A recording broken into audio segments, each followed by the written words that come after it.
A major holiday in our family is coming up. Stross's birthday, May 5th.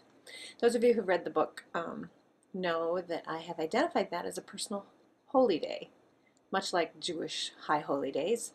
It's a day of remembering. I didn't say it had to be, it just was, and I just noticed that it was, and it was helpful when I noticed that it was. And I think it's in the preface of the book is the year that I noticed just to stop fighting it. On Stross's 5th birthday, the whole Happy Time preschool story.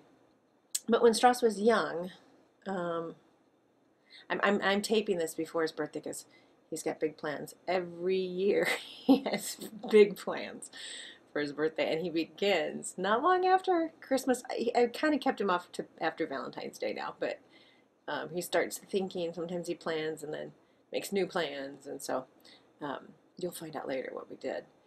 But all his plans.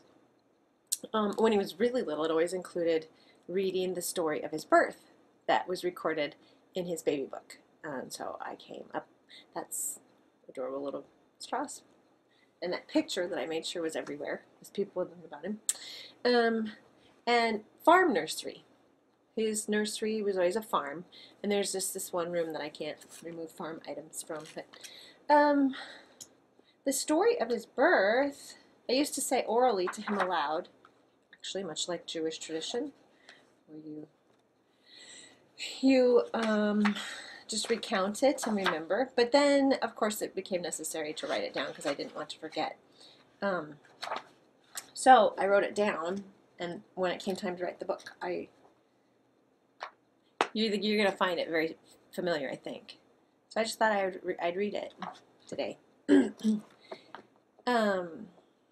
I woke up at 5:18 a.m. on May 5, trying to decide if I should get up to head to the bathroom again or wait until the alarm would go off at 6 a.m. I'd been sleeping in a sitting position in bed with pillows for several weeks, so sleep was my preference. Within an instant, I thought I'd wet the bed and jumped out to go to the bathroom. That's when I discovered my water had broken. Daddy sensed, I wrote this to Stross, so it's, and I haven't read this yet, so it'll be a surprise for me. I mean, not in a while. Daddy sensed something was up when I returned and only asked once if I was sure. One time. We got ready to go to the hospital immediately. I called the doctor and Daddy packed a suitcase. He knew what to put in it because we had talked through everything before going to bed the night before. Also, I had read a chapter about C-sections to Daddy while he ate a snack. We both went to sleep very early on May 4, almost as if God was saying, "Get to bed, you have a big day tomorrow." They took an x-ray at the hospital and learned you were frank breech, then readied me for surgery. I was dilated to 3, effaced, and not yet able to tell I was having regular contractions. Daddy had to tell me when I was having a contraction by looking at the monitor. We were having fun anticipating your birth and listening to your loud heartbeat on the monitor. Daddy called both sets of grandparents to let them know you were on the way. We headed in for surgery as soon as the neonatologist arrived. Daddy had to leave the room only for the anesthesiologist to insert the needle for the anesthesia. Then he came back to be there when you were born. We had borrowed a camera from the Novaceks, so he kept busy and distracted by taping what was going on. He sat right by my head and looked as first one of your feet and then another were delivered. The doctor was sort of giving a play-by-play. Both Daddy and I noticed that things got quiet all of a sudden.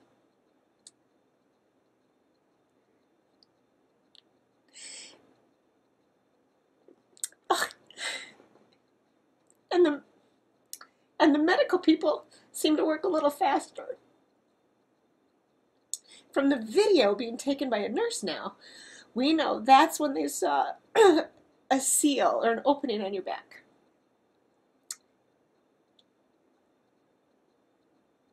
Okay, I can do this. Daddy joined you at the exam table as they suctioned you and helped you breathe. I kept trying to peek over. Daddy came back and forth between you and me, giving one little report about what he saw and how beautiful he thought you were. Soon the neonatologist had you warmly wrapped with a little hat and brought you over to say hi to me. Your face was so content, so round and peaceful. "Look at your son," the doctor said. Dr. Sahu. Helplessly strapped to the surgery table, I could only turn my face and press my cheek next to yours. "I counted your fingers, and I asked if you had 10 toes. I was worried that your fingers were a little blue, but they reassured me they were fine." "Is he all right?" I asked. "No, we must take him and your husband now, too. We'll talk to you later." How much later, I wondered. And what could be wrong? I asked the anesthesiologist to tell me.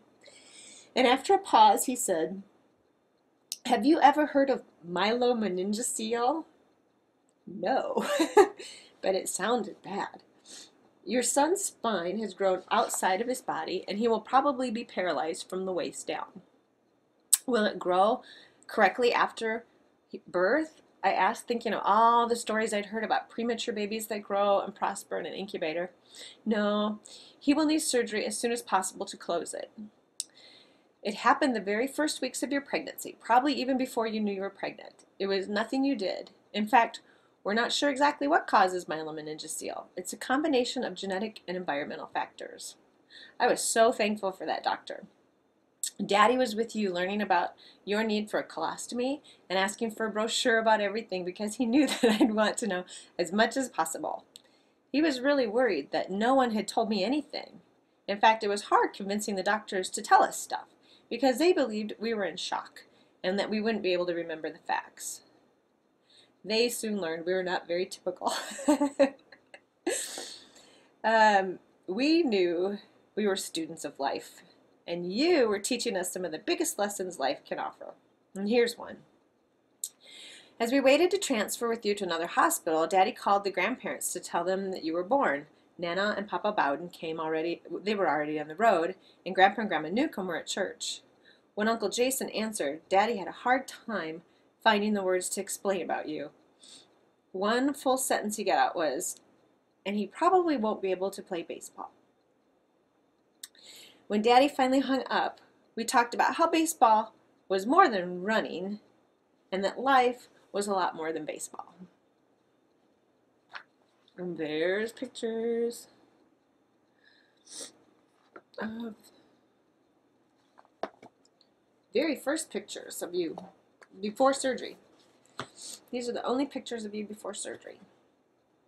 And we don't have any picture of the opening on your back. We only have that video.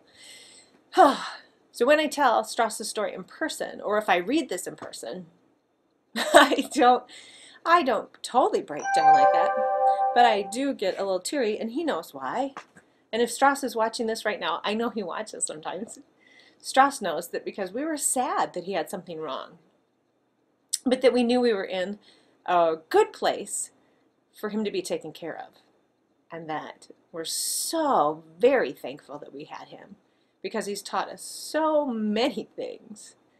And gosh, we just love Stross so much. So, May 5th, check it out. It's a big day. Everybody's birthday is a big day. You get to stop and measure how much you've grown in a year. And as we get older, we don't check how much we've grown taller, but we check out how much we've really grown. So I feel like I have 2 birthdays that I check in on for that. My own and my oldest son's. And yeah, my youngest son's birthday, I get a little reflective. But I think he understands how different, how fortunately different his life gets to be. And I bet that's reflection for him. Happy birthday, Stross. Cal, what a lot of fun you are. And thank you.